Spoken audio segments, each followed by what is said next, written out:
Hi, William Lambert. I'm back with some more teaching and learning wonderful things. What we're going to talk about today is called mnemonic devices. These are simply learning techniques or learning games. They help you internalize information. Let's say you had to learn a list of things, and a lot of learning can be reduced to a list of things. And let's say that this list of things, it wasn't required that you put them in a specific order. One of these techniques I call make a word. So we're going to rearrange these so that they spell something. The first step is to write down the information and look at it, see if anything jumps out at you. For example, if you had to learn, let's say, the 50 states, the names of the 50 states, and God forbid any teacher would have you learn that, but you would notice that a certain number of states start with the letter nu. That's just one example. The second thing you want to do is, after you write them down and look for an existing relationship, notice which items on the list start with a vowel or consonant, because then you can maybe rearrange it to spell something. And the more vowels you got, the more different words you want to make. For example, if it's a long list, you can have 2 or 3 words.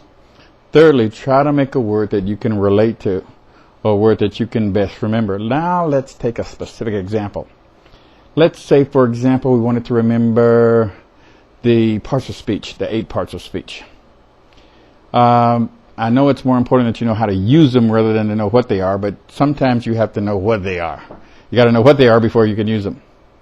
Okay, if we take the first letter of each of the names of the parts of speech and we rearrange them, you could come up with maybe VIP, NAACP. For some students, that might be very, very easy to remember. Let's rearrange them a different way. You could come up with AV, pen cap.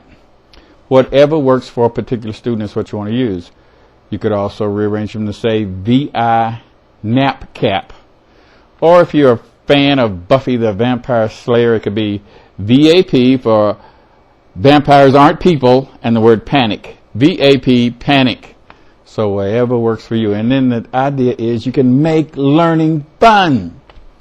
Okay? This rearranging things to make a word was also used by the American Cancer Society.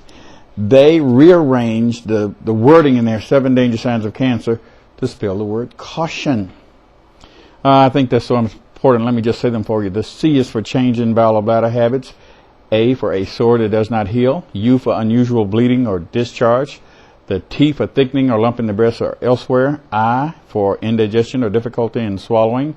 O for obvious change in a wart or mole. And the N for nagging, cough, or hoarseness. A memory technique to help you remember what they are.